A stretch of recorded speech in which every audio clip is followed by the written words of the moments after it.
ഇന്ത്യയുടെ സുരക്ഷാ ഉപദേഷ്ടാവ് അജിത് ഡോവലിന്റെ പ്രസ്താവന കൃത്യമായി തന്നെ വിലയിരുത്തേണ്ട ഒരു അവസരമാണ് നിലവിൽ. കാരണം അദ്ദേഹം പറയുകയാണ്, ഓപ്പറേഷൻ സിന്ദൂറുമായി ബന്ധപ്പെട്ട് ഇന്ത്യക്ക് ഒരു നഷ്ടവും സംഭവിച്ചിട്ടില്ല. ഇന്ത്യ എന്താണോ ലക്ഷ്യമിട്ടത് അത് തന്നെയാണ് ഇന്ത്യ നേടിയിരിക്കുന്നത്. വിമാനങ്ങൾ നഷ്ടപ്പെട്ടിട്ടില്ല. അത് നമ്മുടെ ഇന്ത്യക്കുള്ളിൽ തന്നെ അത്തരം വിമർശനങ്ങളുണ്ടല്ലോ. പ്രതിപക്ഷ നേതാവിന് തന്നെ അത് സംശയമുണ്ട്. ഇന്ത്യയുടെ എത്ര വിമാനം പോയെന്ന് അദ്ദേഹമാണ് ചോദിക്കുന്നത്. പക്ഷെ അതിനുള്ള കൃത്യമായ മറുപടിയല്ലേ അജിത് ഡോവൽ നൽകിയത്? തീർച്ചയായിട്ടും അജിത് ഡോവലിനെ പോലെ പരിണതപ്രജ്ഞനായിട്ടുള്ള എത്രയോ വർഷങ്ങളായിട്ട് ഭാരതത്തിൻ്റെ ഇൻ്റലിജൻസ് ഏജൻസീസിൽ വർക്ക് ചെയ്യുകയും ഇന്ത്യയുടെ എല്ലാ ഏജൻസികളുടെ പ്രവർത്തനങ്ങൾ കോർഡിനേറ്റ് ചെയ്യുകയും ചെയ്യുന്ന ഒരു വ്യക്തി അത് പറഞ്ഞിട്ടുണ്ടെങ്കിൽ അതിലൊരു കാരണവശാലും അവിശ്വസിക്കേണ്ട കാര്യമില്ല. ഒന്ന്. രണ്ടാമത്തത്, ഈ ഓപ്പറേഷൻ സിന്ദൂർ എന്ന് പറഞ്ഞാൽ നമ്മുടെ ആർമീൻ്റെയും എയർഫോഴ്സിൻ്റെയും ഒക്കെ ഫയർ പവർ കൃത്യമായി പറയുമെങ്കിലും നമ്മൾ ഏജൻസീസാണ് ഏറ്റവും പ്രധാന പങ്ക് വഹിച്ചത്. നമ്മൾ ഇൻ്റലിജൻസ് ഏജൻസീസ് RW ആയാലും IB ആയാലും അവർ കൃത്യമായിട്ടുള്ള മെസ്സേജുകളും ഇന്ന സ്ഥലത്താണ് ഈ ടെറർ ക്യാമ്പുകളിലെന്ന് പറയുന്നതുകൊണ്ടാണല്ലോ അവിടെ തന്നെ പ്രിൻറ്റ് പോയിന്റ് നമ്മൾ ആക്യുറസി നമുക്ക് അറ്റാക്ക് ചെയ്യാൻ പറ്റുന്നത്. അത് വളരെ വലിയ ഒരു സാധനമാണ്. അപ്പോൾ അങ്ങനത്തെ ആ സാധനത്തിനെ കോർഡിനേറ്റ് ചെയ്യുന്ന ഭാരതത്തിൻ്റെ സുരക്ഷാ ഉപദേഷ്ടാവ് തന്നെ അങ്ങനെ പറയുന്നുണ്ടെങ്കിൽ അത് തീർച്ചയായിട്ടും അത് സത്യമാണ്. ഈ പാകിസ്ഥാനും ചൈനയുടെയും ഭാഗത്തു നിന്ന് വലിയ രീതിയിലുള്ള വ്യാജ വാർത്തകൾ ഉണ്ടായിട്ടുണ്ട്. പക്ഷെ ആ സമയത്തൊന്നും പ്രതികരിക്കാൻ അജിത് ഡോവൽ ഉൾപ്പെടെയുള്ളവർ തയ്യാറാകാത്തത് കൊണ്ടല്ലേ ഇപ്പോൾ അങ്ങനെ ഒരു കൺഫ്യൂഷൻ ഇന്ത്യയിൽ ഉണ്ടായത്? അല്ല, ആർമിയോ അല്ലെങ്കിൽ ഏജൻസിയോ ഒന്നും പറയേണ്ട കാര്യമൊന്നുമില്ല. ഇത് പുറത്ത് പറഞ്ഞ് നടക്കലല്ലോ പണി, ചെണ്ട മുട്ടുള്ള കാര്യമല്ലല്ലോ, കാര്യങ്ങൾ പ്രവർത്തിച്ച് കാണിക്കലല്ലോ. ഇതിന് അനുഭവിച്ച ആൾക്കാർക്ക് അറിയാമല്ലോ എന്താണ് കിട്ടിയിട്ടുള്ളത്. 2 പ്രാവശ്യം ആലോചിച്ചിട്ടുണ്ടെങ്കിൽ മൂന്നാമത്തിന് പെണ്ണിക്ക് നിൽക്കില്ലല്ലോ. അപ്പോൾ അത് പുറന്ന് കൊട്ടിഘോഷിക്കേണ്ട കാര്യമൊന്നുമില്ല. അതിപ്പോൾ അദ്ദേഹം പറഞ്ഞത് അത് കഴിഞ്ഞ് മാസങ്ങൾ കഴിയുകയും അതൊരു അക്കാഡമിക് ഡിസ്കഷന് വരേണ്ട സമയത്തെ ഇന്ത്യ ഗവൺമെൻറ് ഇത് പുറത്തു കൊടുക്കുള്ളൂ. അല്ലെങ്കിൽ ഇത് എല്ലാവർക്കും അറിയുന്ന കാര്യങ്ങൾ തന്നെയാണ് എന്താ നടന്നിട്ടുള്ളത്. പക്ഷെ അത് പ്രതിപക്ഷ നേതാവിന് പോലും ബോധ്യപ്പെട്ടിട്ടില്ല. അല്ല, പ്രതിപക്ഷ നേതാവിന് പറയാൻ വേറൊന്നും ഇല്ലല്ലോ. അപ്പോൾ പ്രതിപക്ഷ നേതാവൊക്കെ പറഞ്ഞ് എന്തെങ്കിലും കുറച്ച് വോട്ട് കിട്ടുമോ എന്തെങ്കിലും സംഘടിപ്പിക്കാൻ ശ്രമിക്കുമെന്ന് നോക്കുന്നതായിരിക്കും. അതാണ് അദ്ദേഹത്തിന് ഇതിനെക്കുറിച്ചിട്ടുള്ള ഇൻപുട്ട് കിട്ടിയിട്ടുണ്ടാവും. ഇത് കഴിഞ്ഞാൽ പ്രതിപക്ഷ നേതാവിന് ഈ ഇൻപുട്ട് കൊടുക്കാനുള്ള സാധ്യതയുണ്ട്, അല്ലെങ്കിൽ പറയാൻ സാധ്യതയുണ്ട്. പബ്ലിക് ഡൊമൈനിൽ അങ്ങനെ പറയാത്തതായിരിക്കും. അല്ല, അതോടൊപ്പം തന്നെ ഈ രാഹുൽ ഗാന്ധിയുമായി ബന്ധപ്പെട്ട് അദ്ദേഹത്തിന് മുൻപും ഇത്തരം ചോദ്യം ഉന്നയിച്ചിട്ടുണ്ട്, ഇപ്പോഴും ചോദ്യം ഉന്നയിക്കുകയാണല്ലോ. അദ്ദേഹം എന്തെങ്കിലും അജണ്ടയുടെ ഭാഗമായി ആയിരിക്കും ഇത്തരം ചോദ്യങ്ങൾ ഉന്നയിക്കും? അല്ല, അജണ്ട ഉണ്ടാവുമല്ലോ. കോൺഗ്രസിൻ്റെ ഒരു അജണ്ട ഉണ്ട്. വേറെ നമുക്കൊരു പോസിറ്റീവായ രീതിയിൽ നമ്മളുടെ ഐഡിയോളജിയോ നമ്മുടെ പ്രവർത്തനങ്ങളോ കൊണ്ട് റിസൾട്ട് അല്ലെങ്കിൽ ഒരു തിരഞ്ഞെടുപ്പ് വിജയമോ കാക്ഷിക്കാൻ പറ്റിയില്ലെങ്കിൽ പിന്നെന്താ ചെയ്യാൻ ഉദ്ദേശിക്കുക? ഡിസ്ട്രപ്ഷൻ അല്ലേ, അടുത്ത ഡിസ്ട്രപ്ഷൻ ആണല്ലോ. അപ്പോൾ അതിനുവേണ്ടി ശ്രമിക്കും. സ്വാഭാവികമായിട്ടും അതിൻ്റെ അജണ്ട അതായിരിക്കും. അതായത് നമ്മുടെ ആം ഫോഴ്സസിന് പരാജയം സംഭവിച്ചു, അത് ഈ രാഷ്ട്രത്തിൻ്റെ ഒരു കളക്റ്റീവായിട്ടുള്ള ഫെയിലിയറായിട്ട് വരും. ആ കളക്റ്റീവ് ഫെയിലിയറിൻ്റെ റെസ്പോൺസിബിലിറ്റി ആർക്കാണ്? ആ കളക്റ്റീവ് ഫെയിലിയർ റെസ്പോൺസിബിലിറ്റി ഇന്ത്യൻ പ്രധാനമന്ത്രിക്കാണ്, അല്ലെങ്കിൽ ഇന്ത്യൻ ഗവൺമെൻറ്റാണ്. അപ്പോൾ സ്വാഭാവികമായിട്ടും ഈ ഗവൺമെൻറ് ഇവിടെ നിൽക്കാൻ അർഹതല്ല, അതിന് പകരം ഒരു റീപ്ലേസ്മെൻറ്റ് വേണം, അങ്ങനെ പറയാം. അതിന് വേണ്ടിയിട്ടുള്ള ഒരു അജണ്ടയായിരിക്കും. ഈ ഓപ്പറേഷൻ സിന്ദൂറിന് പിന്നാലെ തന്നെ ഇന്ത്യയുടെ ആത്മവിശ്വാസം വലിയ രീതിയിൽ വർദ്ധിച്ചിട്ടുണ്ടല്ലോ. കാരണം ആയുധത്തിൻ്റെ മേഖലയുമായി വ്യാപാരവുമായി ബന്ധപ്പെട്ടാൽ ഇന്ത്യക്ക് വലിയ രീതിയിൽ പുരോഗതിയിലേക്ക് എത്താൻ ഈ ഒരു 3 ദിവസം കൊണ്ട് കഴിഞ്ഞിട്ടുണ്ട്. അതിൻ്റെ ആത്മവിശ്വാസത്തിൻ്റെ വാക്കുകളല്ലേ അജിത് ഡോവലിൻ്റെ ഭാഗത്തു നിന്നുണ്ടാകുന്നത്? അത് സൈനികരെയും വലിയ രീതിയിൽ സ്വാധീനിച്ചിരിക്കുമോ? ഉറപ്പായിട്ടും നമ്മളെ സൈനികർക്ക് ഇന്ത്യയുടെ പ്രധാനമന്ത്രി അതിനുശേഷം നരേന്ദ്രമോദി എല്ലാ ദസറയ്ക്കും സൈനിക ക്യാമ്പുകളിൽ പോയിട്ട് അത് ആഘോഷിക്കല്. ഏത് പ്രധാനമന്ത്രി അങ്ങനെ പോയിട്ടുള്ളായിരുന്നത്? അതൊരു ഡയറക്റ്റ് ആയിട്ടുള്ള മെസ്സേജാണ്, ഞങ്ങൾ നിങ്ങളുടെ കൂടെയുണ്ട്. അതുപോലെ ഇപ്പോൾ ഓപ്പറേഷൻ സിന്ദൂർ നടന്നപ്പോഴും പാകിസ്ഥാൻ ഒരു എയർഫോഴ്സ് സ്റ്റേഷൻ നമ്മുടെ നശിപ്പിച്ചു എന്ന് പറഞ്ഞിരുന്നു. അവിടെ പ്രധാനമന്ത്രി നേരിട്ടെത്തുകയും അത് ലോകത്തിൻ്റെ മുമ്പിൽ മാധ്യമങ്ങൾ കാണിക്കേണ്ടി വന്നു. അങ്ങനത്തെ ഒരു ആ സാധനം സ്റ്റിൽ കിക്കിങ് ആൻഡ് ഫങ്ഷനിങ് ആണെന്ന് കാണിക്കാൻ. അപ്പോൾ സ്വാഭാവികമായിട്ടും അജിത് ഡോവൽജിയുടെ പ്രസ്താവനയും ഇതൊട്ട് ഉപോത്ബലകമായിട്ട് അല്ലെങ്കിൽ ഇന്ത്യയുടെ ആം ഫോഴ്സസിന് അല്ലെങ്കിൽ ഇന്ത്യൻ്റെ സോൾജേഴ്സിന് ഏറ്റവും കൂടുതൽ കോൺഫിഡൻസ് കൊടുക്കുന്ന ഒരു പരിപാടിയാണ്. ഈ റഷ്യയിൽ നിന്നും നാം വാങ്ങിയ ആയുധം മാത്രമല്ല, തദ്ദേശീയമായി നാം വികസിപ്പിച്ച ആയുധങ്ങൾ ഓപ്പറേഷൻ സിന്ദൂറിൻ്റെ ഭാഗമായി നാം ഉപയോഗിച്ചിട്ടുണ്ട്.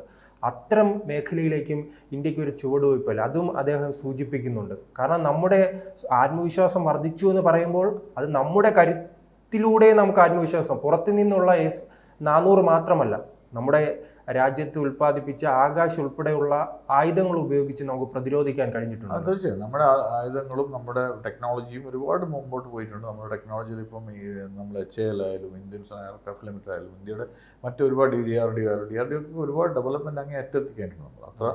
അതിനി അടുത്ത പടി എക്സ്പോർട്ടിലേക്ക് നമ്മൾ പോകും. പണ്ട് നമ്മൾ വെറും ഇപ്പം നമ്മുടെ ഇമ്പോർട്ട് കുറഞ്ഞു വരികയാണ്, ഡിഫൻസ് ഇമ്പോർട്ട് കുറഞ്ഞു വരികയാണ്.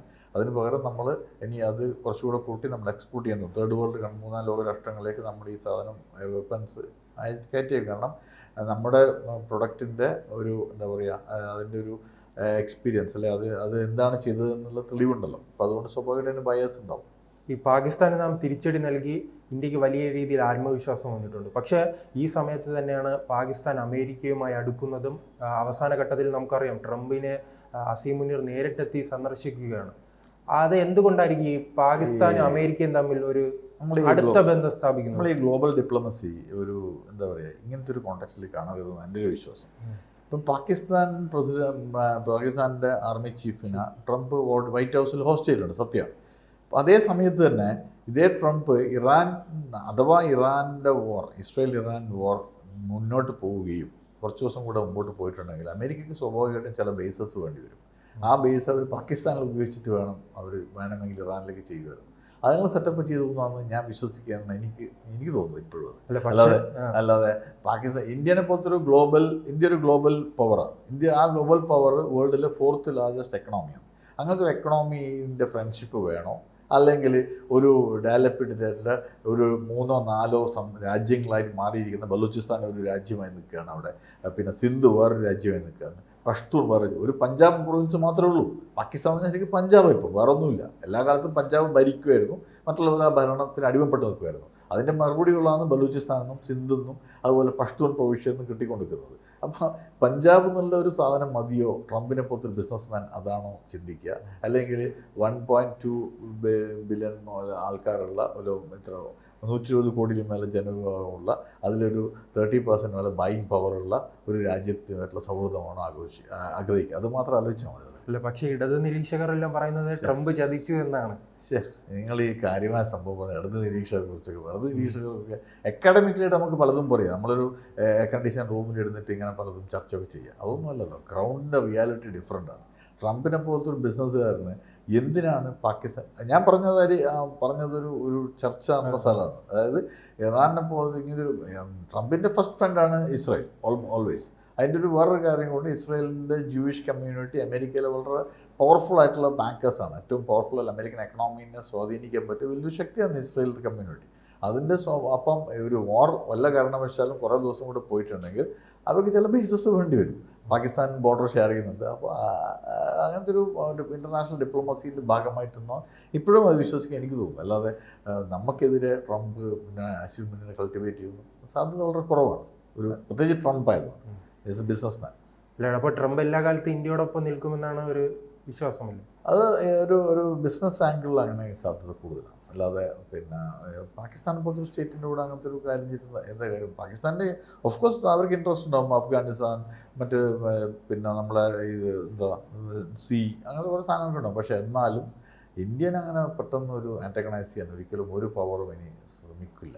ഇതോടൊപ്പം തന്നെ നാം കൂട്ടി വായിക്കേണ്ട മറ്റൊരു കാര്യമാണ് ഈ സൈനിക ഉപമേധാവി പറഞ്ഞിട്ടുണ്ട്, ഞങ്ങൾ ഇന്ത്യ യുദ്ധം ചെയ്ത് 3 രാജ്യങ്ങൾക്കെതിരായിരുന്നു, പാകിസ്ഥാനും അതോടൊപ്പം തന്നെ ചൈനയുമായി, അതോടൊപ്പം തന്നെ ടർക്കിയുമായി.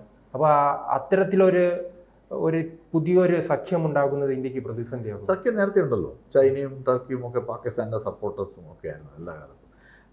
ചൈനയും ടർക്കി എങ്ങനെ യോജിക്കാൻ എനിക്ക് ഇപ്പോഴും മനസ്സിലാവുന്നില്ല. ടർക്കിഷ് ലീനിയേജുള്ള ടർക്കിയുടെ ബ്ലഡ് ലൈനുള്ള മുസ്ലിംസാണ് ഉയ്ഗർ മുസ്ലിംസ്. ആ ഉയ്ഗർ മുസ്ലിംസിനെതിരെ ഏറ്റവും അധികം ഹ്യൂമൻ റൈറ്റ്സ് വയലേഷൻ നടത്തുന്നത് ചൈനീസാണ്. ഈ ചൈനീസ് എങ്ങനെയാണ് പോയിട്ട് ഇവരോട് ചെയ്യുന്നത് നമുക്ക് മനസ്സിലാവുന്നില്ല. പിന്നെ ചൈന എപ്പോഴും നമ്മൾ പണ്ട് മഹാഭാരതത്തിൽ പോലും പിറകുന്ന ചിക്കൻ്റെ കൊണ്ട് ചെയ്യിച്ചിട്ടില്ല. അങ്ങനത്തെ പണി ചെയ്യുന്നുണ്ടാവും. പക്ഷേ ഇത് അറിഞ്ഞുകൊണ്ടാണല്ലോ ഇതും ഇങ്ങനത്തെ ഒരു കളക്റ്റീവായിട്ടുള്ള എനിമീസ് അല്ലെങ്കിൽ ശത്രു രാജ്യങ്ങൾ നമ്മൾ ആക്രമിക്കുന്നത്. അതിന് കണക്കായിട്ടാണല്ലോ നമ്മൾ മറുപടി കൊടുത്തിട്ടുള്ളത്.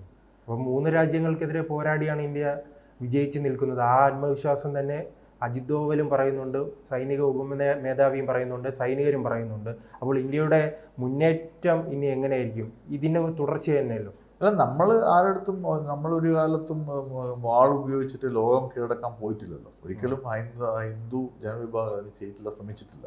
അതുകൊണ്ടാണ് നമ്മൾ ഈ രാജ്യത്ത്, ഈ മഹത്തായ രാജ്യത്ത് തന്നെ അടങ്ങിയത്. നമ്മളെവിടെയും വാളെടുത്തൊന്നും കീഴ്പ്പെടുത്താൻ പോയിട്ടില്ല. നമ്മൾ നേർക്കോ നമ്മളെന്ത് ചെയ്യും? ഇത് നമ്മൾ നേർക്ക് വരികയാണല്ലോ. അപ്പോൾ നമുക്ക് ഡിഫെൻഡ് ചെയ്യണ്ടേ? മിനിമം ഡിഫെൻഡ് ചെയ്യണ്ടേ? എത്ര വലിയ ശക്തിയാണെങ്കിലും നമ്മൾ പ്രതിരോധിക്കും, സ്വാഭാവികമാണ്. പക്ഷേ ഇതിനിടയിൽ തന്നെ സിന്ധു നദീജല കരാറുമായി ബന്ധപ്പെട്ട് അവർ നിരന്തരം ചർച്ചയ്ക്ക് തയ്യാറാണ്, ഭീഷണിയുണ്ട്. അതിലൊരു ലോകത്തിലെ ട്രീറ്റീസ് അല്ല, അതെല്ലാം ചിലപ്പോൾ വീണ്ടും നമ്മൾ ചർച്ചയ്ക്കൊക്കെ ചിലപ്പോൾ മൂവായിരിക്കാം. പക്ഷേ തൽക്കാലം ഇപ്പോൾ ഏതായാലും ചർച്ചയൊന്നുമില്ല. നമ്മൾ സിന്ധു നദിയിലേക്കുള്ള വെള്ളം കൊടുക്കൂലെന്ന് തീരുമാനിച്ചിട്ടുണ്ട്. ഇനിയും ഗ്ലോബലി വേണമെങ്കിൽ ഒരു ഡിസ്കഷനൊക്കെ എപ്പോൾ ആവും. നമ്മൾ പണിയെല്ലാം ചെയ്തതിൻ്റെ പിന്നെ ഡിസ്കഷൻ പോകാൻ തെറ്റെന്താ?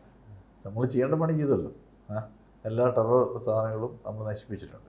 അതെല്ലാവർക്കും അറിയുന്ന കാര്യമാണ്. വെറുതെ ഇങ്ങനെ കഥയിൽ കണ്ണടച്ചിരുട്ടാക്കിയിട്ടൊന്നും കാര്യമൊന്നുമില്ല. കൃത്യമായിട്ട് ഏതൊക്കെയാണ് തീവ്രവാദ സങ്കേതങ്ങൾ മാത്രമേ ചെയ്തിട്ടുള്ളൂ. ഒരു ആർമി ബേസോ ഒരു സിവിലിയൻ കാഷ്വാലിറ്റിയോ ഒന്നും ഉണ്ടായില്ല. അല്ല, അത് അജിത് ഡോവൽ ഈ പ്രസ്താവനയിൽ അത് പറയുന്നുണ്ട്. അല്ല, അത് തന്നെ, അത് രണ്ട് കാര്യങ്ങളുള്ളൂ. ഒന്ന്, നമ്മളെ ഏജൻസി അത്ര പെർഫെക്റ്റ് ആയിരുന്നു. ഒരു ഇൻ്റലിജൻസ് ഏജൻസി അതിൻ്റെ ടെക്നോളജിയും അതിൻ്റെ ഹ്യൂമൻ ഇൻ്റലിജൻസും കൂടെ വേണം, അല്ലാതെ ചെയ്യാൻ പറ്റില്ല. ആ ഹ്യൂമൻ ഇൻ്റലിജൻസ് പാകിസ്ഥാൻ്റെ അകത്ത് നമ്മളുണ്ട്. അതുകൊണ്ടാണല്ലോ നമുക്ക് അത്രയും അതിൻ്റെ പാരാമീറ്റേഴ്സ് കൃത്യം ഇവിടെയാണ് വേണ്ടത്. പിന്നെ നമ്മൾ ടെക്നോളജിയും ഉപയോഗിച്ചു, അത് വെച്ചിട്ട് അത് ചെയ്തു, അത്രേ ഉള്ളൂ. പണ്ട് ഞാൻ ഇസ്രായേലിൽ പോയ സമയത്ത് അവിടുത്തെ മൊസാദിൻ്റെ പഴയ ഡയറക്ടർ ജനറൽ ഇൻ്റർവ്യൂ ഉണ്ടായിരുന്നു. അതിൽ പുള്ളി അദ്ദേഹത്തിനോട് പറഞ്ഞത്, നിങ്ങൾ ലോകത്തിനോട് പറഞ്ഞോ we are deep in Iran, ഞങ്ങൾ ഇറാൻ്റെ അകത്തുണ്ട്, വളരെ അകത്ത്.